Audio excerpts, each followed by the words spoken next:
Hello, my name is Rita Marie Johnson. I'm the founding director of Razor Foundation International and the creator of Be Peace. I'm delighted that you've made the decision to join a Be Peace group. This peace practice will help you embody peace on a daily basis and will positively impact your life. Be Peace is a practice that combines a scientifically proven method for feeling peace with a clear path for speaking peace that creates an authentic and compassionate connection. As we learn this practice, we're empowered to pass it on, to teach peace.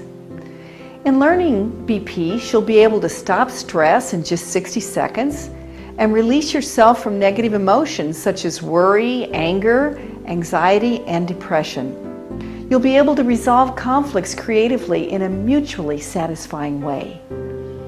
In addition, Be Peace helps you achieve your highest brain function and open up your intuition. But probably the greatest benefit of Be Peace is that it teaches you to maintain emotional balance, even in times of great turmoil. The essence of Be Peace is a combination of coherence and connection. Let's begin now by learning about coherence. The part of our Be Peace practice that's been inspired by research and tools from the Institute of Heart Math. We deeply appreciate the role this institute has played in the evolution of Be Peace.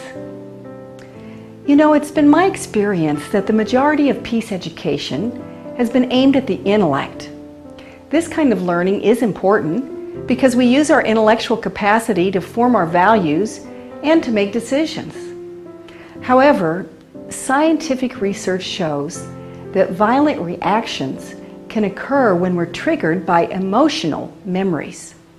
So, if we're going to reduce violence in our world, we must learn how to manage our emotions.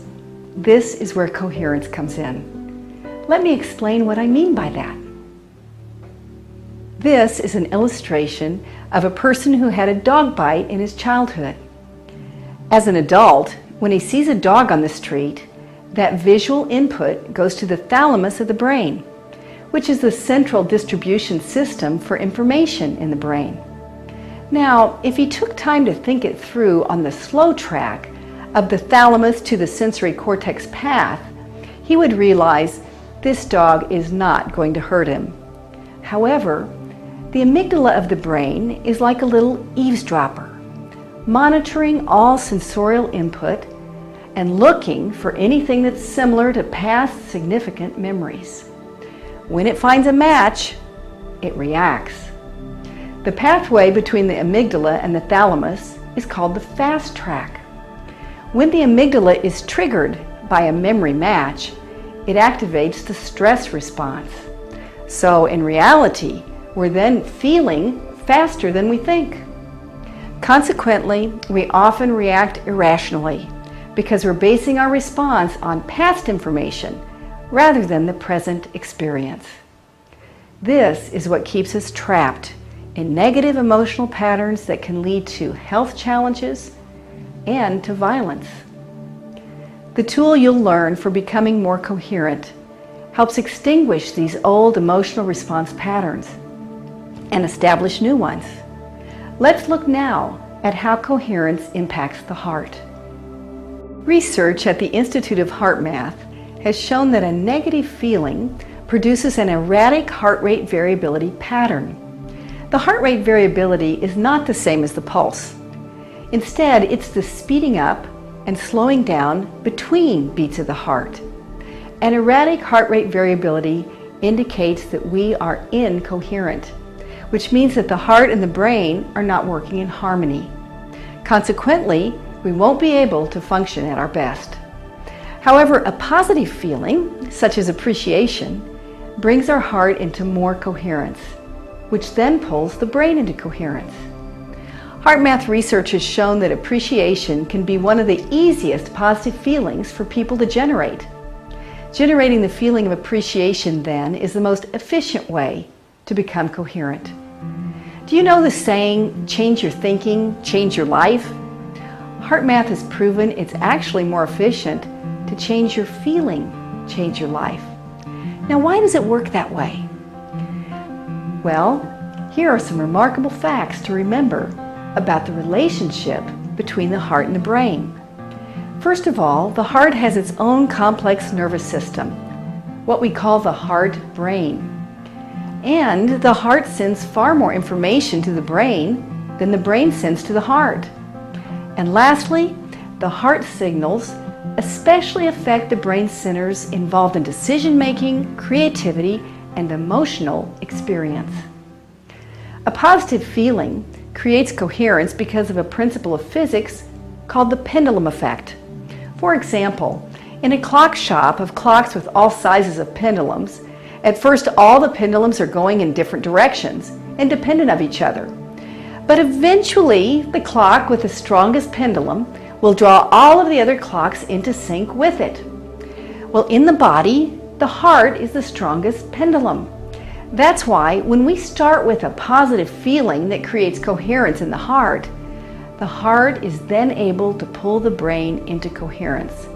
In other words, we help the heart by generating a positive feeling, and then the heart helps us by pulling the brain into coherence. Consequently, when we're stressed, the heart sends an incoherent signal to the brain, and it's difficult to think clearly. However, when we achieve coherence through a positive feeling in the heart, we become more in sync. So, the definition of coherence is when the heart, mind, and emotions are in sync with each other. This state of being leads to increased clarity of thought before we act, more poise and peace, and greater connection in our relationships. When we want to feel more peaceful, we can use our hearts to pull our brains into increased coherence by using the technique called quick coherence. These are the steps of the quick coherence technique from the Institute of Heart Math.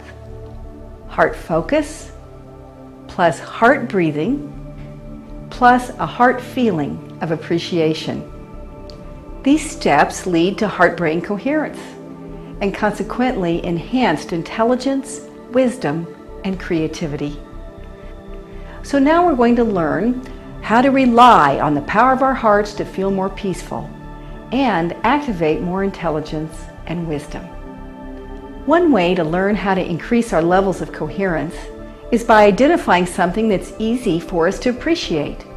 By becoming familiar with what you appreciate, this allows you to access a coherent state when you need it. When someone's in your face saying angry words, you want to be able to go to coherence automatically and sustain it so that you can be more intelligent in responding. Like with anything, it takes practice.